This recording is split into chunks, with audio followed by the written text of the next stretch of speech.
শুরুতে জানিয়ে দেব ইউক্রেন ও ন্যাটো উভয় ধ্বংসের পথে যাওয়ার আশঙ্কা রয়েছে দাবি রাশিয়ার। জানিয়ে দেব ইসরায়েলের স্বার্থে কাজ করতে পারবে না ন্যাটো, হুঙ্কার এরদোগানের। এছাড়া রয়েছে ইসরায়েলি সেনারা চলে যেতেই মিলল ৬০ মরদেহ। এদিকে রাশিয়ায় যাত্রীবাহী বিমান বিধ্বস্ত, নিহত ৩। জানিয়ে দেব সংরক্ষিত আসন পাবে ইমরান খানের দল, রায় সুপ্রিম কোর্টের। সর্বশেষ জানিয়ে দেব বিক্ষোভকারীদের চাপে সব মন্ত্রীকে বরখাস্ত করলেন কেনিয়ার প্রেসিডেন্ট। ইউক্রেন ও ন্যাটো উভয়েরই ধ্বংস হয়ে যাওয়ার আশঙ্কা রয়েছে বলছে রাশিয়া। রাশিয়ার সাবেক প্রেসিডেন্ট দিমিত্রি মেদভেদেভ হুঁশিয়ারি উচ্চারণ করে বলেছেন, মার্কিন নেতৃত্বাধীন পশ্চিমা সামরিক জোট ন্যাটো ইউক্রেনকে সদস্যপদ দিলে ইউক্রেন ও ন্যাটো উভয়ের ধ্বংস হয়ে যাওয়ার আশঙ্কা রয়েছে। তিনি বলেছেন, ন্যাটো এখনও ইউক্রেনকে সদস্যপদ দেওয়ায় প্রকাশ্য ঘোষণা না দিলেও কার্যত সেই পথেই হাঁটছে পশ্চিমা এই সামরিক জোট। তিনি বৃহস্পতিবার মস্কোয় এক বক্তব্যে বলেন, গত ১০ জুলাই ন্যাটোর জোটের ওয়াশিংটন শীর্ষ সম্মেলন থেকে এই ঘোষণা প্রকাশ করা হয়েছে। তার চূড়ান্ত লক্ষ্য ইউক্রেনের ন্যাটোভুক্ত করা। মেদভেদেভ বলেন, ন্যাটো যেই পথ বেছে নিয়েছে রাশিয়ার দৃষ্টিতে তার দুটি গ্রহণযোগ্য ফলাফল রয়েছে, যা ইউক্রেন অদৃশ্য হয়ে যাবে বলে অথবা ন্যাটো ধ্বংস হয়ে যাবে। আর যদি দুটি একসঙ্গে হয় তাহলে তো আরও ভালো। রাশিয়া শুরু থেকেই বলে এসেছে ইউক্রেনের ন্যাটোভুক্তি রাশিয়ার জন্য চূড়ান্ত রেডলাইন। দেশটি বলেছে পশ্চিমা দেশগুলোর কারণেই রাশিয়া ইউক্রেনের বিরুদ্ধে বিশেষ সামরিক অভিযান চালাতে বাধ্য হয়েছে। মেদভেদেভ বলেন, চলমান যুদ্ধ বন্ধ করতে রাশিয়ার যেসব শর্ত রয়েছে সেগুলোর অন্যতম হচ্ছে ইউক্রেনে ন্যাটো সদস্য পদ পাওয়ার বাসনা সম্পূর্ণ পরিত্যাগ করতে হবে। এদিকে ইসরায়েলের স্বার্থে কাজ করতে পারবে না ন্যাটো, হুঙ্কার এরদোগানের। তুরস্কের প্রেসিডেন্ট রেসেপ তাইয়েপ এরদোয়ান আজ বলেছেন, কোনোভাবেই ন্যাটো ইসরায়েলের সাথে অংশীদারিত্বমূলক কাজ অব্যাহত রাখতে পারবে না। এরদোয়ান বলেছেন, যতক্ষণ ফিলিস্তিনের টেকসই শান্তি স্থাপিত না হবে ততক্ষণ ইসরায়েলের সাথে ন্যাটো সহযোগিতামূলক যে কোনো কাজের অনুমোদন দেবে না তুরস্ক। সেই সঙ্গে এরদোয়ান জানিয়েছেন, রাশিয়া ইউক্রেন সংঘাত বন্ধে কূটনৈতিক তৎপরতা অব্যাহত রাখবে তুরস্ক।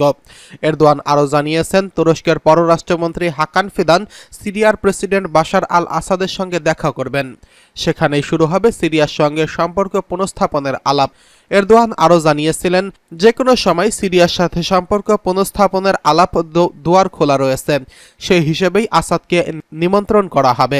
এ সময় তুরস্কের কাছ থেকে F-16 যুদ্ধবিমান পাওয়ার প্রসঙ্গে এরদোয়ান বলেছেন, আমি বাইডেনের সঙ্গে এই বিষয়ে কথা বলেছি। আগামী ৩ থেকে ৪ সপ্তাহের মধ্যেই এই সমস্যার সমাধান করব। এদিকে ইসরায়েলি সেনারা চলে যেতেই মিলল ৬০ মরদেহ।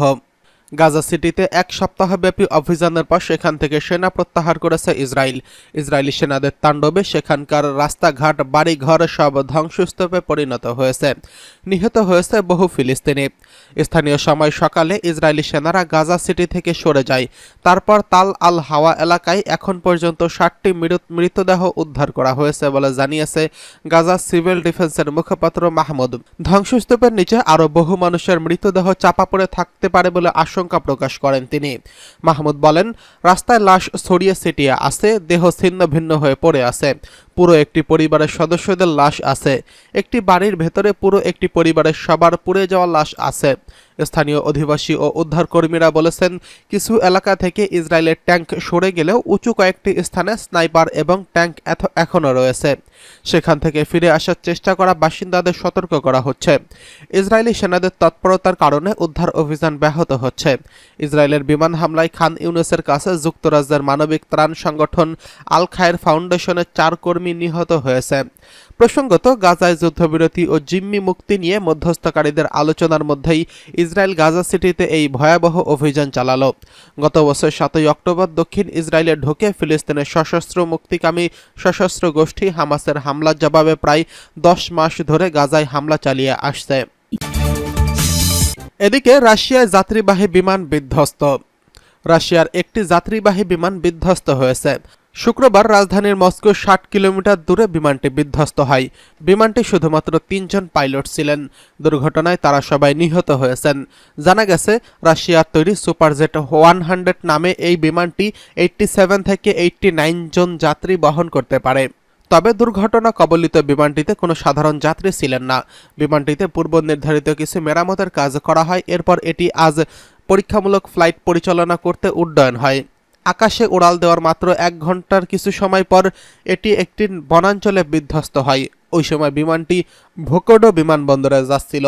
সামাজিক যোগাযোগ মাধ্যমে প্রকাশিত ভিডিও ছবিতে দেখা যায় দুর্ঘটনাস্থল থেকে ধোঁয়ার কুণ্ডলী বের হচ্ছে। বিধ্বস্তের ঘটনায় একটি তদন্ত কমিটি গঠন করা হয়েছে।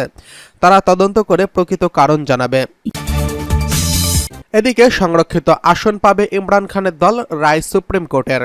কারাবন্দী ইমরান খানের দল পাকিস্তান তেহরিক-ই-ইনসাফ সুপ্রিম কোর্টের রায়ে সংসদে 23টি সংরক্ষিত আসন পাওয়ার যোগ্যতা অর্জন করেছে। শুক্রবার পাকিস্তানের সুপ্রিম কোর্ট এই রায় ঘোষণা করেন।